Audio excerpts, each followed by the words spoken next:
राधे राधे। त्रिनेत्र भाग्य में आपका हार्दिक अभिनंदन।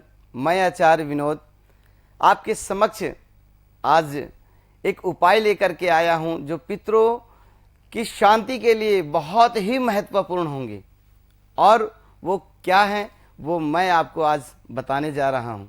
देखिए, सबसे पहले तो आपको ये बताना चाहूँगा कि पितृ इस श्राद्ध में जो अपने जीवन को सुखमय चाहते हैं तो वृक्षारोपण जरूर करें, क्योंकि वृक्षारोपण करने से हमारे जीवन में जो शांति, जो सुख प्राप्त होगी उतना कहीं भी नहीं होगा। कितना भी सत्कर्म कर लें, लेकिन वृक्षारोपण एक ऐसा प्रक्रिया है इस पितृपक्ष में, अगर हम करते हैं तो उससे हमें जीवन में सुख तो मिलेगी, साथ में औरों का भी भला मिलेगा। क्योंकि कहते हैं कि जो पेड़ पौधे हैं, इस पेड़ पौधों से ही यह हमारा जीवन चलता है। ऑक्सीजन हमें कहाँ से मिलता है? इन पेड़ पौधों से ही मिलता है, और इस पौधों से ही हमारे जीवन में जो ऑक्सीजन है, जो प्राणदायी जैसे कहते हैं हवा, जो हमारे जीवन को संतुष्ट बनाती है, जो हमारे शरीर को तरोताजा करती है, उस चीज के लिए मैं आपको बताना चाह रहा हूं कि पितृपक्ष में जो है वृक्षारोपण जरूर करें, क्योंकि पितरों की इस तरीके से शांति भी होगी और पितृपक्ष में हमारे जीवन, हमारे हाथों के द्वारा दान भी होगा। कहते हैं कि दानों में दान, महादान एक ही चीज है जिसका नाम है गोदान। दूसरा दान होता है कन्यादान, और तीसरा जो दान होता है वो वृक्षारोपण होता है। ये भी तो एक दान है जो हम अपने कर्मों के द्वारा जो फलीभूत जो हमें धन प्राप्त होता है, उसी धन से जो हम वृक्षारोपण लगाते हैं, बगीचे लगाते हैं, ये सब हमारे जीवन में ये सब भाग्य से मिलता है, बड़े भाग्य से। क्योंकि कहा गया है कि पितरों की जब तक प्रसन्नता नहीं होगी हमारे ऊपर, तब तक हम अपने जीवन में कामयाब नहीं हो सकते।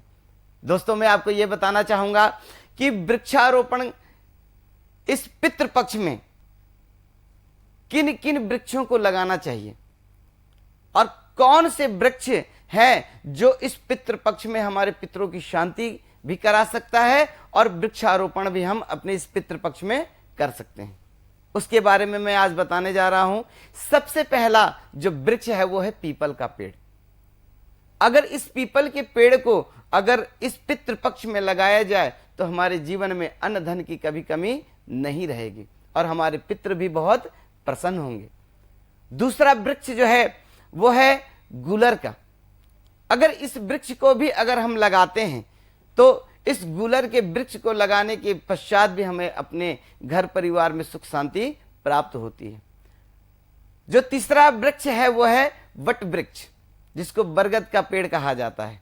इस वृक्ष को भी अगर हम लगाते हैं तो हमारे पितृ बड़े प्रसन्न होते हैं और हमारे घर परिवार में सुख समृद्धि देते हैं, अन्न धन की कमी नहीं होती है। और एक वृक्ष और बताता हूं, अगर आपको इन तीनों वृक्षों से चौथा जो वृक्ष है वो है जो है जामुन का पेड़। अगर इस जामुन का वृक्ष भी अगर आप लगाते हैं तो आपके जीवन में ये खुशियां प्राप्त होंगी। और साथ में एक चीज और आपको बताना चाहूंगा कि इन 3-4 चीजों वृक्ष के बारे में मैंने आपको बताया, जो पांचवा वृक्ष है वो उसके बारे में भी आपको बता देना चाहूंगा, क्योंकि ये जो पांचवा जो वृक्ष है वो है अशोक का पेड़। अगर इस वृक्ष को भी अगर आप लगाते हो तो आपके जीवन में सुख समृद्धि प्राप्त होगा। देखिए, आपको एक बात और बताना चाहूंगा कि इन सब चीजों के बारे में पुनः एक बार और आपसे ये कहना चाहूंगा कि अगर किसी भी प्रकार की संशोधन करना हो, जानकारी लेना हो, पूछना हो और मुझसे कोई जानकारी लेना हो तो आप मेरे दिए हुए नंबरों पर आप संपर्क कर सकते हैं। और मेरी कही हुई बात को अगर आपको कुछ समझ में ना रहा हो तो भी आप मुझे इस दिए हुए नंबरों पर संपर्क कर सकते हैं। और एक चीज और आपको बता दूं कि पितरों की पूजा के लिए, पितरों की शांति के लिए ये वृक्षारोपण के साथ साथ जितना आप हो सके उतना दान पुण्य करें। अपने घर में ब्राह्मण को बुला के भोजन इत्यादि करें, कौओं को जो है भोजन कराएं, और पशुओं को भोजन कराएं। जितना आपसे हो सके आप गरीबों को दान करें, भोजन इत्यादि कराएं, उतना आपके जीवन के लिए सुखी जीवन रहेगा और धन संपदा की कोई कमी आपके जीवन में नहीं रहेगी।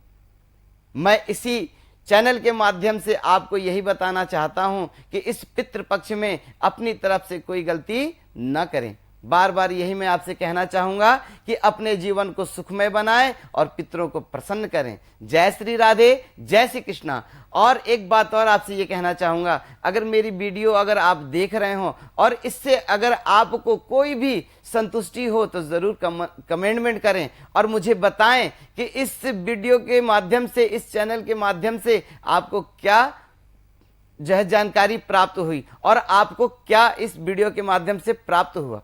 अगर कुछ बात पूछनी है तो मुझे इस नंबर पे आप मुझे संपर्क करें और कोई जानकारी लेनी हो तो कमेंटमेंट करके आप मुझसे जानकारी ले सकते हैं। और मेरे चैनल को लाइक और सब्सक्राइब जरूर करें और अपने जीवन को धन्य बनाएं। जय श्री राधे, जय श्री कृष्णा, राधे राधे।